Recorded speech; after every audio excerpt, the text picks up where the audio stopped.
पैसा कमाने की बात, भाई भतीजेबाद, जात पात, अपने बाल बच्चों को आगे बढ़ाने की बात करते हैं। समाज से कोई मतलब नहीं है। और माननीय नीतीश कुमार जी तो अब एक तरह से मानसिक स्थिति को उन्होंने खो दिया है।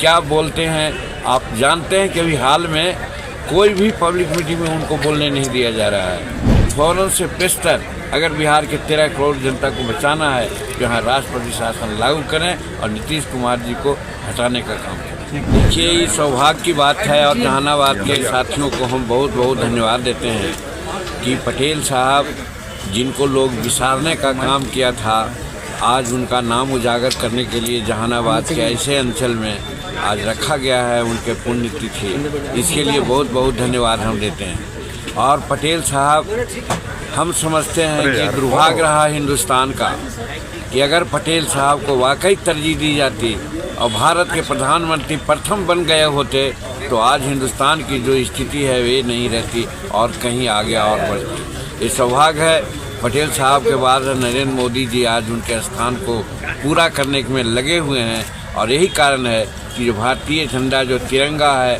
तीनों को मिला करके आज सामंजस्य स्थापित करके चलने की बात कर रहे हैं। जो अभी आपने देखा होगा कि तीनों राज्य के जो मुख्यमंत्रियों का चयन हुआ है उसमें नरेंद्र मोदी ने दिखलाया है। कोई किसी प्रकार की बात नरेंद्र मोदी पर आक्षेप लगाते हैं तो शायद उनका दिमाग अब स्पष्ट हो गया होगा कि नरेंद्र मोदी किसी धर्म, जात और समाज के नहीं, सब समाज के आदमी हैं, सबको लेकर के चलना चाहते हैं और हिंदुस्तान को आगे बढ़ाना चाहते हैं। ये साबित हो गया है।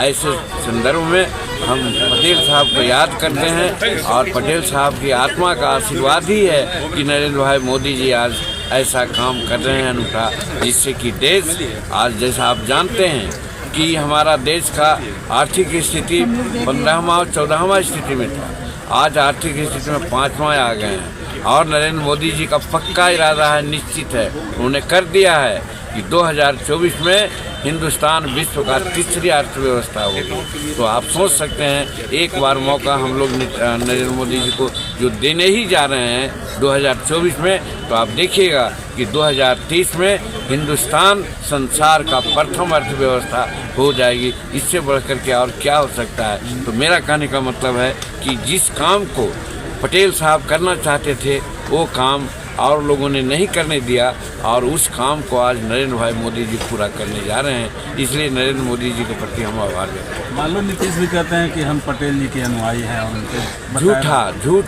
झूठी बात बोलते हैं वो लोग सिर्फ क्या कहते हैं, नारेबाजी की बात करना कहते हैं। छपास लोग हैं, बात सिर्फ करते हैं, काम कुछ नहीं है। काम करते हैं अपने मन का, पैसा कमाने की बात, भाई भतीजेबाद, जात पात, अपने बाल बच्चों को आगे बढ़ाने की बात करते हैं। समाज से कोई मतलब नहीं है। और माननीय नीतीश कुमार जी तो अब एक तरह से मानसिक स्थिति को उन्होंने खो दिया है। क्या बोलते हैं आप जानते हैं कि अभी हाल में कोई भी पब्लिक मीटिंग में उनको बोलने नहीं दिया जा रहा है। इसलिए नहीं बोलने दिया जा रहा कि क्या बोल देंगे उसका कोई हिसाब नहीं है। वो सब कुछ जानते हैं कि उनका दिमाग अब नहीं ठीक रहा है। इसलिए हम तो नरेंद्र मोदी जी से तो कहेंगे ही, लेकिन आज नित्यानंद राय जी जो हमारे गृह राज्य मंत्री हैं, ये भी बहुत नज़दीकी हैं हमारे गृह मंत्री जी के। हम तो कहते हैं कि फौरन से पेशतर अगर बिहार के 13 करोड़ जनता को बचाना है तो यहाँ राष्ट्रपति शासन लागू करें और नीतीश कुमार जी को हटाने का काम